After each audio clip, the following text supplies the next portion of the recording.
Hello everyone, in this video, we will show you the comparative discussion of the Redmi Note 11, Note 11 Pro Plus, Redmi Note 10 Pro, and Oppo K9s. First I will unbox the smartphone Redmi Note 11 Pro Plus and also Oppo K9s.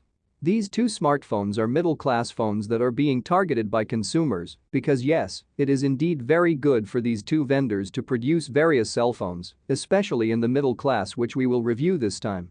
With design, quality and affordable prices, and the specifications obtained are very in accordance with the marketed price. The Redmi Note 11 Pro Plus that I got is purple and the Note 11 Basic itself is Milky Way blue. There is a slight difference in the design of these two phones, even though they are in the same series, which is located on the Redmi Note 11 Basic backdoor, which is not too box-shaped. So there is a slight depression on the edge of the backdoor, in contrast to the Pro and Pro Plus versions which have a flat backdoor surface design like the iPhone phone design. Xiaomi officially launched the Redmi Note 11, Redmi Note 11 Pro and Redmi Note 11 Pro Plus smartphones in China. This phone will use the latest MediaTek processor.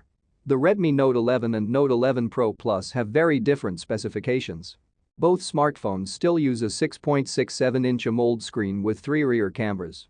The main camera uses a 108-megapixel sensor lens, another 8-megapixel ultra-wide lens, and a 2-megapixel depth sensor lens. For selfies, there is a 16-megapixel camera.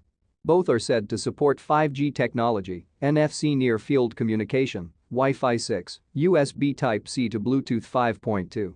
The difference between the two smartphones lies in the battery capacity and charging speed.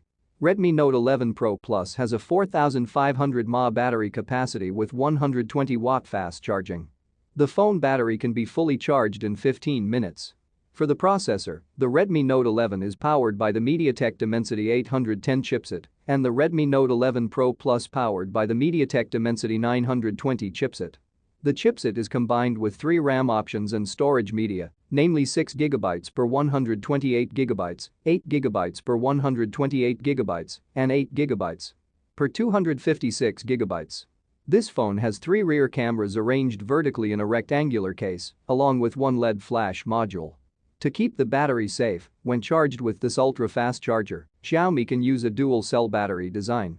This reduces the resistance and charging voltage, while the graphite-based liquid cooling system keeps the temperature under control.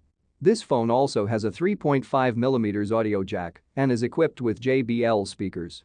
Oppo also officially launched the K9s as the newest member of the Oppo K series in China.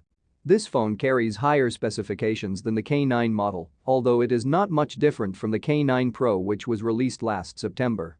In terms of design, the Oppo K9's body has a fairly wide dimension, but with a very light weight of 199 grams. While on the display aspect, this phone is equipped with a 6.59-inch Full HD Plus 1080 and 2412-pixel IPS LCD screen with a refresh rate of up to 120 Hz. The screen is also supported by the ability to touch sampling rate reaching 240 Hz, light brightness level of 600 nits, and a protector in the form of Panda glass. Then there is a 16MP selfie camera embedded in the punch hole on the top left side of the screen.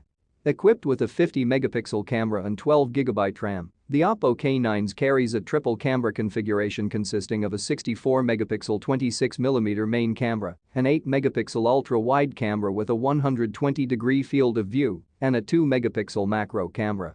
For the processor, the Oppo K9s relies on the Snapdragon 778G chip. This phone is available in 2 options of 6GB and 8GB RAM paired with 128GB UFS 2.2 internal memory. Oppo also presents a virtual RAM feature that allows users to increase RAM capacity up to 5GB by borrowing a small portion of the phone's storage media.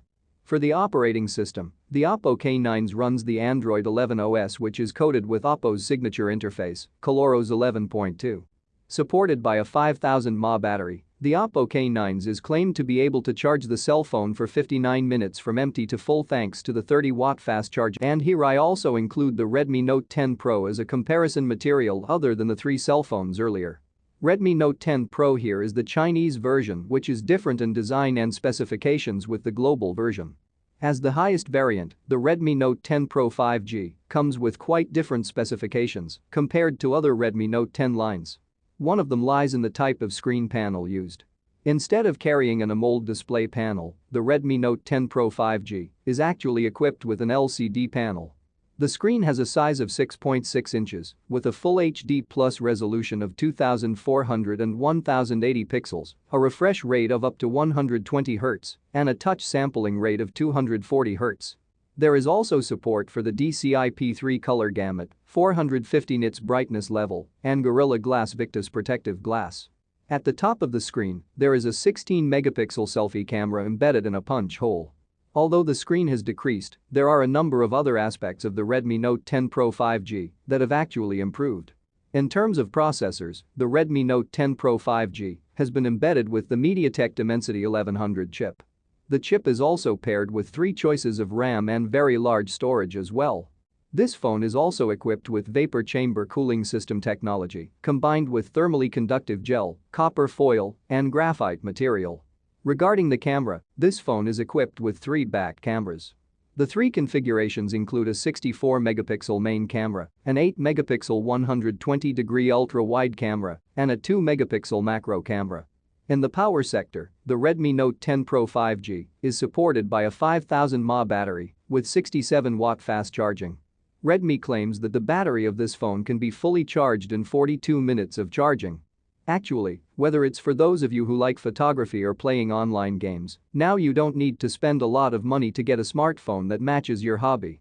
Of course, there are some things that you should pay attention to in order to get the right and durable smartphone.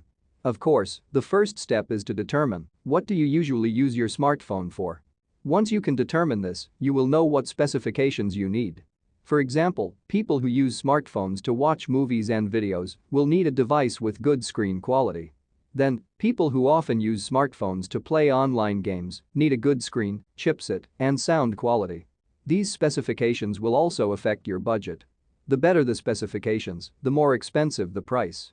So, make sure you buy the smartphone you need, not just because you want and join the trend. The chipset is also a part that affects the overall performance of the smartphone. Usually, if you buy a smartphone to play online games, chipset performance should come first. Whatever your reason for buying a smartphone, you definitely don't want a bad design or out